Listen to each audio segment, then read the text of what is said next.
You spend hours hitting the books only to forget nearly 70% of it by the next day.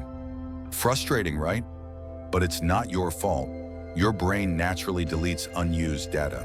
Here's the twist. In Japan, students memorize over 2,000 kanji characters and remember them for life. So what's their secret? Your teacher never explained this. But the problem isn't that you're not trying hard enough. It's the way you're studying. Traditional methods, rereading, underlining, and highlighting, feel useful, but your brain registers them as background noise, much like an Instagram ad you swipe past. Be honest, how many nights have you stayed up, highlighting page after page, only to draw a blank during the test? It's not laziness, it's neuroscience. There's a concept called the forgetting curve, the hidden enemy of learning. Within 24 hours, your brain discards most of what you studied. By day 3, barely anything remains. But what if you could rewire your brain and stop this cycle? Japanese students have done it for generations, not by working harder, but by working smarter. You don't need to read 500 pages of academic studies. I've already done the research. Here are 5 science-backed techniques that help Japanese learners retain knowledge without spending all day studying. Let's break them down. 1. Active recall. The samurai technique for memory. Most learners focus on taking information in, reading, watching, highlighting, but memory strengthens through output. Think of it like lifting weights. Each time you try to recall something, you're training your brain. Struggling to remember isn't failure. It's part of the process. It builds deeper memory links. Here's how to use it. Close your book, grab a blank page, and write everything you can remember about the topic. It'll feel difficult, and that's the point. That's how you grow.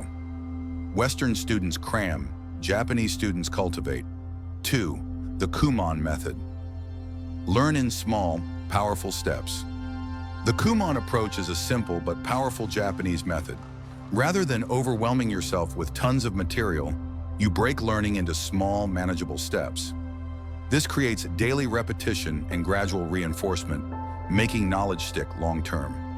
James Clear, author of Atomic Habits, emphasizes the same.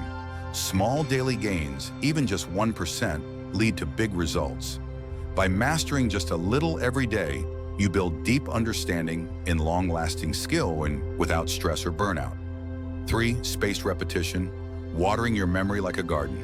Imagine learning like watering a plant. If you pour all the water at once, it dies. If you water it at the right times, it thrives. That's spaced repetition. Review what you learned after 1 day, then 3 days, then 1 week, then a month. Each review strengthens the memory and slows down forgetting. Japanese students don't cram the night before. They space their practice, keeping their knowledge fresh. The key is to review just before forgetting kicks in. 4. Kaizen, the 1% rule for continuous growth. Instead of panicking before exams, Japanese learners follow Kaizen, steady improvement through tiny steps. A 1% improvement each day doesn't sound like much until it compounds into massive progress. No stress, no burnout, just consistent growth. All it takes, 6 minutes a day, 2 minutes of active recall, 2 minutes of spaced repetition, 2 minutes of focused review in 30 days, you'll be 30% better. 5. Shu, the art of deep focus. Real mastery isn't just about strategy, it's about focus. In Japan, students use a practice called Shu, a deep mental state where learning becomes immersive. To reach it, they use rituals to signal their brain. It's time to concentrate. Want to sharpen your focus? Try this. Designate a special study area. Eliminate all distractions. Use the same pen or light a candle before each session. These cues help your brain mark learning as a meaningful activity, making it easier to remember. So now it's your choice. Think about the last time you truly got good at something. Maybe a sport, maybe a game. You didn't just watch, you practiced, failed, adapted, and got better. That's how learning works. It's not about struggle, it's about smarter, easier habits. So what'll it be? Keep cramming and forgetting, or start using these timeless Japanese methods today?